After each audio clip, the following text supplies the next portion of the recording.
HAL 9000. That's the dread-inducing artificial intelligence from Stanley Kubrick's 2001 A Space Odyssey. I can't do that, Dave. Turns out Kubrick might not have been far off, at least when it comes to AI. By the way, there's a lot of great, more recent examples of artificial intelligence I could discuss. But we're talking, of course, about ChatGPT parent company OpenAI, when testing its latest and greatest model, gave an explicit order to shut down. The model pulled the same move as HAL. It defied the order. Wow, that report has tech experts raising alarm bells. Joining us now to unpack and demystify the latest in artificial intelligence is the former White House Information Officer and CEO of the cybersecurity firm Fortalice Solutions, Theresa Payton. Theresa, good morning. How you doing? So I want to talk to you. Good. Should we be worried about the direction that AI is going in? Break this down for us, because we've all seen the movies about doomsday. And so as exciting as it is to have somebody helping us with all of our work, how worried should we be? Yeah, I'd like to break this down as sort of the good, the bad, the ugly. So the good news is what you just relayed happened in a lab. The bad news is we're already using these products, whether we want to or not, in our everyday lives. And we don't build cars without brakes, and we don't allow autopilot on commercial airplanes to ignore the pilot and co-pilot. So why would we let AI ignore a shutdown? So that's the bad. And the ugly is this really underscores the challenges we have of making sure that there's always a human in the loop when it comes to technology, especially AI. You know, it's interesting. I am about as far from like a tech doom person as you can possibly be. I'm for new technology. I think a lot of concerns that get raised about new technology historically have proven to be short-sighted. The kinds of concerns we hear about every new form of communication ends up looking in retrospect a little silly and a little paranoid. And even with some of the, putting in fail-safes, I think that makes sense. Obviously, that can have a lot of merit. Although we could quickly get to a place where if a human was going to override what a car was doing or what a plane was doing, would we worry that they would be introducing human error? I expect we'll get very rapidly to a point where the self-driving car, the self-flying plane, or whatever it is less prone to error than human beings. So is it some kind of check where they don't want to be told to do something that would actually crash the thing? Yeah, I think this is going to be a tough one. And this is where safety and engineering experts are going to be so helpful. And we really do have to focus on the human user story. And so where could the human make error? Where could computer assisted technology make suggestions to the human? And then, where do you allow sort of the computer to work and the human to work? Really, technology is supposed to be here to serve us, to help us with safety, to help us with security, to streamline things in our lives. And so we always need to be thinking about, where do we have the human in the loop? What are the overrides? What are the fail safes? And what kind of safety nets do we need to have in place? And it feels like with some of the technology, there's such a rush to be first to market or soon to market. It feels like we're skipping over some of these important steps of safety, security, privacy, and sort of thinking about that human user story. So where are we in the world of AI? I know there's some people who don't understand it at all, some people who just use like ChatGPT, and then there are people who are deep in the weeds, like having robots like Kim Kardashian. So can you explain kind of where we are for the people that are far advanced and how much access we actually have at the current moment? Yeah, no, it's a great question. And, thankfully, between my clients and I get on the road a lot giving speeches, and it really is a mixture of what you just said. You have people who are using generative AI algorithms in sort of their everyday personal and work lives. And then you have some people who are saying, well, I'm just going to sit on the sidelines and see how it all shakes out. And then you have people in the middle. What I would say is we are reaching sort of this critical point where we do need to have more substantive conversations around not just AI, but other technologies that are going to follow it. This isn't sort of the last technology innovation we're going to have.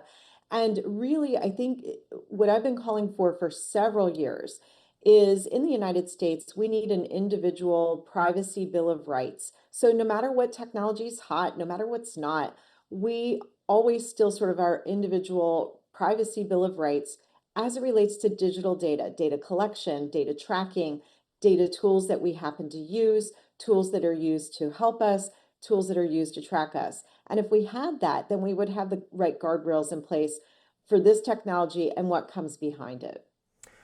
One of the applications of AI that is becoming, I think, most immediately important and problematic is the potential for students of all ages to cheat in terms of writing papers, anything they can do at home by having ChatGPT or whatever the system is, write it for them, write things that are of passable quality. Sometimes you can spot mistakes on them, but how it depends how aggressively these things are even read and graded when if you're in some kind of large lecture hall at the college level. Maybe they only get a cursory look anyway.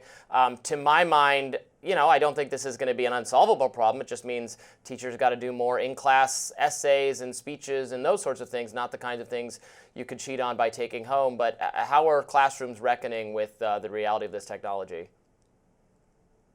Yeah, this is very interesting, and I do get the opportunity to speak with students all around the world, and I stay very close to my alma maters, University of Virginia and Immaculata University, and talking to the students and faculty. And what's interesting is the students have a very pragmatic view of this technology, and so some people may call it cheating, but really what it calls for is we need to focus our curriculum, and this is K through 12 as well as university, on critical thinking skills. Rote thinking, memorization is definitely helpful, but critical thinking is going to be key. And really, generative AI is not going to replace critical thinking. So it can mimic critical thinking, but it's not going to create like the next big idea, the next big innovation. It needs human inputs. And so I think there's a lot that needs to happen in the classrooms K through 12 and the university setting around what are the most important things to learn from a critical thinking perspective, what are the right things to memorize, and then where do you leverage technology in a very pragmatic way to assist with the learning process. What is currently being done with all the data that's being collected from Americans, and how can we protect political leaders or the wrong companies or anyone from getting access to what I know has to be an intense amount of information on Americans and around the world? I have a lot of questions about sort of the aggregation of information, especially for US citizens. The one thing you could see where it could be incredibly helpful is having data streamlined and cleaned up and easily accessible to the departments and agencies could make the government work better on our behalf. But if we're also collecting information and we're not truly curating it, a lot of people think that all of these massive databases are like carefully curated Japanese koi ponds with beautiful bonsais, and they're not. They're mostly like junkyards of data. They don't look anything like a beautiful koi pond and bonsai. And so if we're just aggregating all this junky data and putting it in databases, and now we're going to use it to make decisions, I have a lot of concerns about that. So I would love to see us streamline our data operations for the US government, for the employees of the US government, and to make things work better for US citizens. But at the same time, I have some concerns. If we aggregate that data and store it all in the same place, and we don't put the right security and privacy safeguards on it, we already know that all of our credit card data, our social security numbers, all of those have been hacked in different places over the years and are in bad people's hands. So if we start to aggregate this data on US citizens, it just makes it a huge target for nation state operatives, cyber criminal syndicates to try and get after that data. So we have to be very careful how we build the architecture and making sure that really anything sensitive, unique to us, behavioral based analytics about each citizen is protected, safeguarded, encrypted, and stored in such a way that we assume it might get hacked. And if it does get hacked, that it's virtually unusable. When people have, I think, the wrong impression sometimes about what it means to have their data out there or their data in the possession of foreign actors or hostile actors, if the data is, you're right, credit card information, social security information, that we need to protect, encrypt, design cybersecurity policies around. Sometimes, but also with use of social media, like the concern about TikTok and other things has been based on basically preferences or a profile that the social media system creates about you, which you're just contributing to when you sign up for the thing, when you click around on it, and then people get very annoyed that that data is out there when it's really just part and parcel for using the service at all. There's a kind of, I think, naive expectation of privacy to some degree as we engage with social media and AI that will be very different from, yes, necessarily establishing protection around financial information and that kind of thing.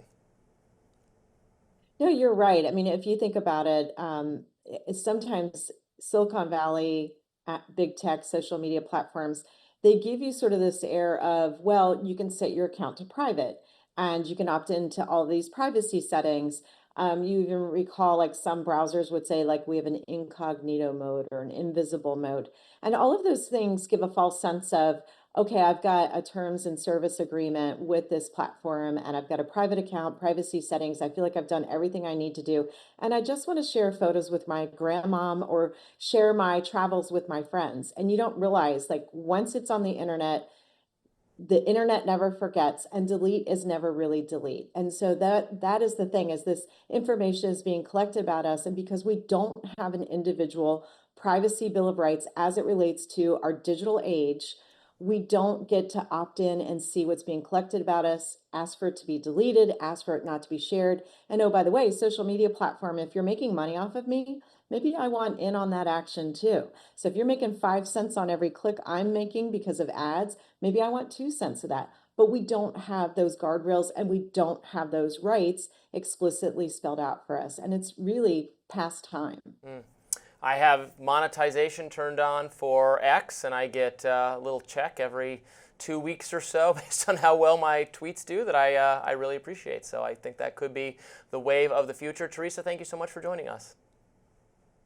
Thanks for having me, and be safe out there. Next up, U2's Bono sparks backlash after his Joe Rogan appearance. We will discuss more Rising right after this.